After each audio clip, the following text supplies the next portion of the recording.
कि ओंकारानंद युक्ति की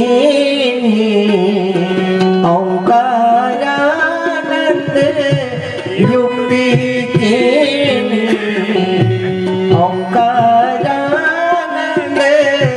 युक्ति की युक्ति तरीका ओंकारानंद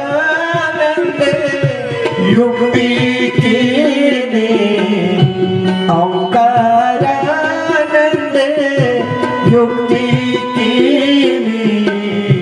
माया सहित तजे गुण तीनी माया सहित तजे गुण तीनी सच्चिदानंद अरूपाय सत्य को वंदन किया है।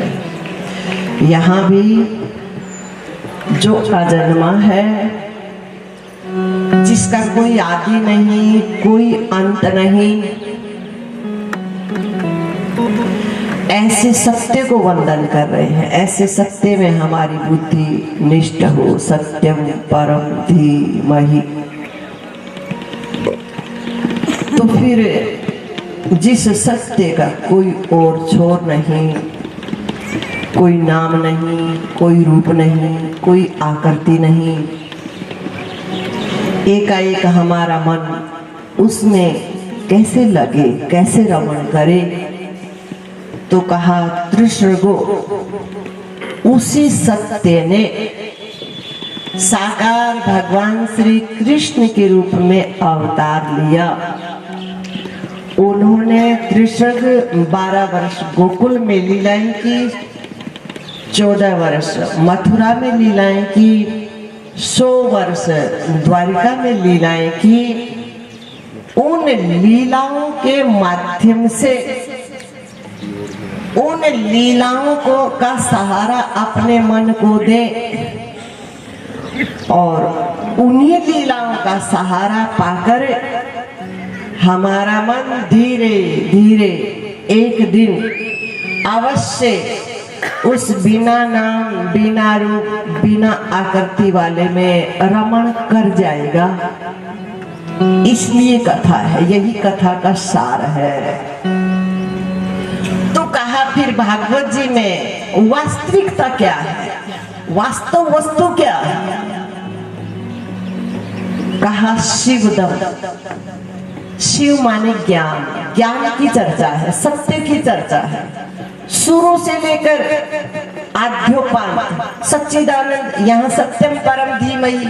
फिर पूर्णता की तरफ जब भागवत जी अग्रसर होते हैं तब भी कस्मै येन विभासितो अयं तुलो ज्ञान प्रदीपः पुरा तद्रूपेण च नारदाय मुनयो कृष्णाय तद्रूपिणे योगीन्द्राय तदात्मनाथ भगवद्रादाय कारुणत स्वशुद्धं विमलं विशोकम् अमृतं सत्यम परम धीमहि। सत्य शब्द से ही पूर्ण होता है। तो आद्योपांत प्रारंभ में भी सत्य, आखिर में भी सत्य, बीच में भी क्या है, सब सत्य की ही चर्चा है।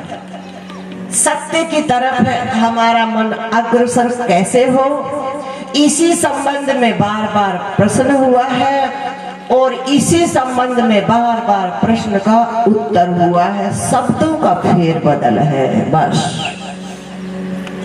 तो उस सत्य, उस शिव को अनुभव कर लेने में हमारे मन में पात्रता क्या चाहिए?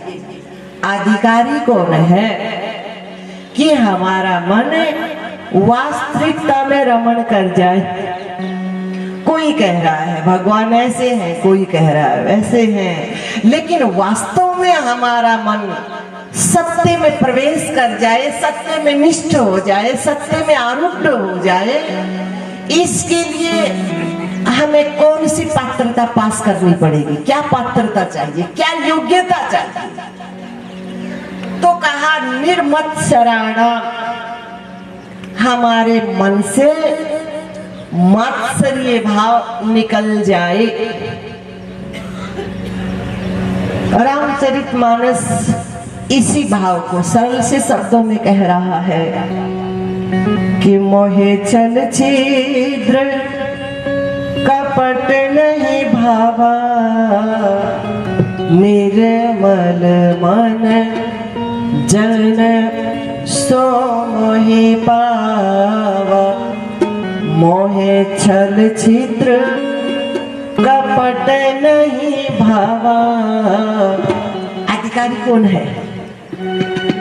ये जो पिंड है ना, इनका वहां कोई मूल्य नहीं है। उस सत्य को समझने के लिए, उस सत्य को जानने के लिए मेरे भाई बहन, इस पिंड का वहां कोई मोल तो नहीं है। इसको साथ लिए वहां मन का प्रवेश नहीं है।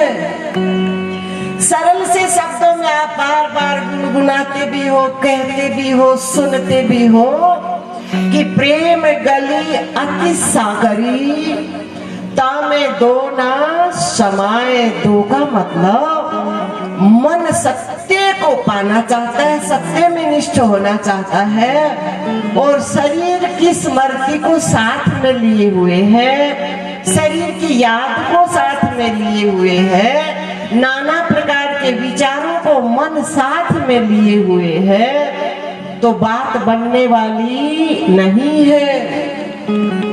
उस सत्य को समझने के लिए, जानने के लिए, अनुभव करने के लिए निर्मत्सराणा, मन बिल्कुल खाली हो, मन में किसी प्रकार का कोई विचार न हो, न अच्छा विचार न बुरा विचार। यदि अच्छे विचारों से भी मन भरा होगा तब भी बात नहीं बनेगी। अच्छे और बुरे दोनों ही विचारों को यही कुचल देना पड़ेगा। अच्छाई को यूं समझ लो सोने की बेड़ी, और बुराई को यूं समझ लो लोहे की बेड़ी। बेड़ी तो बेड़ी है नारायण। तो दोनों ही प्रकार की बेड़ियों से मन क्या हो? मुक्त हो। गुरु जी ने सरल से शब्दों में यूं कह दिया इसी भाव को कि ओंकारानंद युक्ति की, ओंकारानंद युक्ति की, ओंकारानंद युक्ति की, युक्ति तरीका, ओंकारानंद युक्ति की, ओंकारानंद युक्ति की, माया सहित तजे गुण थी, माया सहित तजे गुण थी। माया शरीर कह रहे कि बस मैं शरीर की विस्मृति कराई और कुछ नहीं किया। अपने मन से शरीर की विस्मृति को हटा, शरीर की स्मृति को हटा दिया। फिर मन में तीनों गुणों को पकड़ा हुआ था, स्तोगुण, रजोगुण और तमोगुण। स्तोगुण में अच्छे अच्छे विचार उठते हैं, पुण्य कर्म करूं, दान भजन करूं, सत्संग सुनूं, सुमरन करूं, तीर्थ यात्रा करूं। रजोगुण में अन्य अन्य प्रकार की और कामनाएं, आवेश, ये वो। तमोगुण में न करने योग्य कामों को करने का विचार उठ जाए। तो कह रहे शरीर की भी विस्मृति मेरे मन ने की और तीनों गुणों को भी मेरे मन ने छोड़ दिया, क्योंकि ध्यान रहे सृष्टि में कुछ भी ऐसा नहीं है जो हमारे मन को पकड़ सके। हमारा मन पकड़ता है। इस बात को याद रखना कि त्रिलोकी में ऐसी कोई सामर्थ्य नहीं, ऐसी कोई शक्ति नहीं है जो हमारे मन को पकड़ सके, क्योंकि भगवान ने हमारे मन को स्वतंत्रता दी है। हमारा मन पकड़ता है, जहां भी बंधता है हमारा मन बंधता है, हमें कोई ताकत नहीं बांध सकती। तो गुरुजी कह रहे हैं कि मेरे मन ने ही माया को, माया माने शरीर को पकड़ा हुआ था, मेरे मन ने ही तीनों गुणों को पकड़ा हुआ था। बस मेरे मन ने इन सबको छोड़ा और बात बन गई, सत्य में निष्ठ हो गया, अपने स्वरूप से परिचित हो गया, रायचुंदा मिट गया, भरम मिट गया। तो वास्तव वस्तु समझ में आ जाएगी, वास्तविकता समझ में आ जाएगी। निर्मत्सराणाम, मात्सर्य से शून्य हमारा मन हो जाए। हर प्रकार की, वैसे मात्सर्य का मतलब ईर्ष्या, सड़न का स्वभाव, जलन का स्वभाव, लेकिन ये सब ही बातें आ गई। अच्छाई बुराई कुछ भी हमारे मन में न हो, बिल्कुल खाली मन। ये पात्रता। अब सोनक जी महाराज ने 6 प्रश्न किए हैं। कल प्रश्न था भक्ति ज्ञान विरागाप्तो विवेको वर्धते महान, माया मोह निराश्च वैष्णवः क्रियते कथम। आज प्रश्न है किम श्रेय शास्त्र सारकः के अवतार प्रयोजनम किम कर्म के अवतारश्च धर्मः कम शरणं गतः। पहला प्रश्न किम श्रेय, हे महापुरुष श्रेय क्या है जगत में?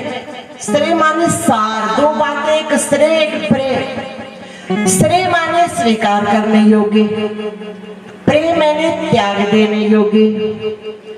श्रेय माने ग्रहण करने योग्य, जान लेने योग्य, समझ लेने योग्य, और प्रेम माने त्याग देने योग्य, छोड़ देने योग्य।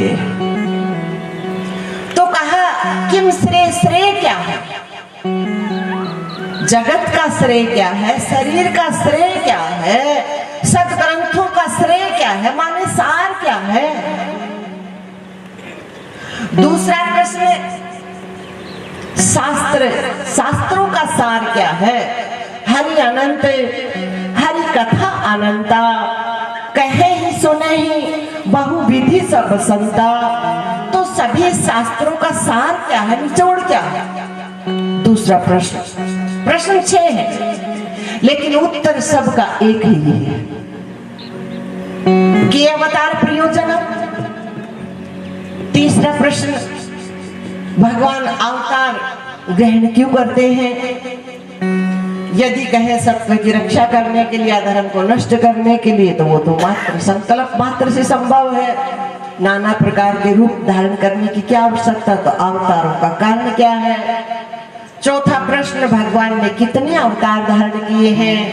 पांचवा प्रश्न, अवतार धारण कर क्या क्या लीलाएं करते हैं? और छठा प्रश्न, जब अवतार अपने साकार स्वरूप को समेट अपने रूप में स्थित हो जाते हैं, तो धर्म किसकी शरण में जाता है? धर्मः कम शरणं गतः। ये 6 प्रश्न किए। इन्हीं 6 प्रश्नों का उत्तर ही भागवत जी है। थोड़े से में यूं समझ लो, फिर बाकी विस्तार पूरा इन्हीं प्रश्नों का उत्तर है। थोड़े से में किम श्रेय, श्रेय क्या है? जैसे ये शरीर है, शरीर में श्रेय चेतना है, आत्मा है। शरीर प्रेय है, ये छूट जाएगा, ये मिट जाएगा, आया है सो जाएगा, राजा रंग फकीर। तो इसमें श्रेय चेतना है। जगत में श्रेय क्या है? परमात्मा। जैसे पुष्प है, पुष्प में जो गंध है वो श्रेय है, वो परमात्मा। जो दिख रहा है वो सब माया है। मिश्री दिख रही है वो माया है, और जो उसके भीतर मिठास है दिखाई नहीं दे रहा वो परमात्मा है। जो भी दिख रहा है गुरु जी के सरल से शब्दों में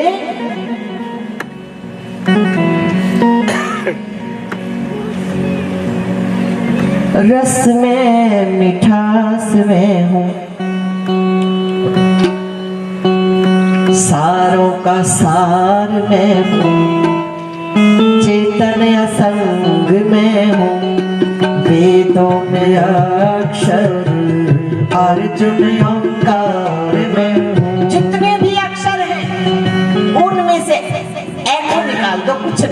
का। आकार उकार मकार तुम ही हो और इन 3 गुणों से पार तुम ही हो।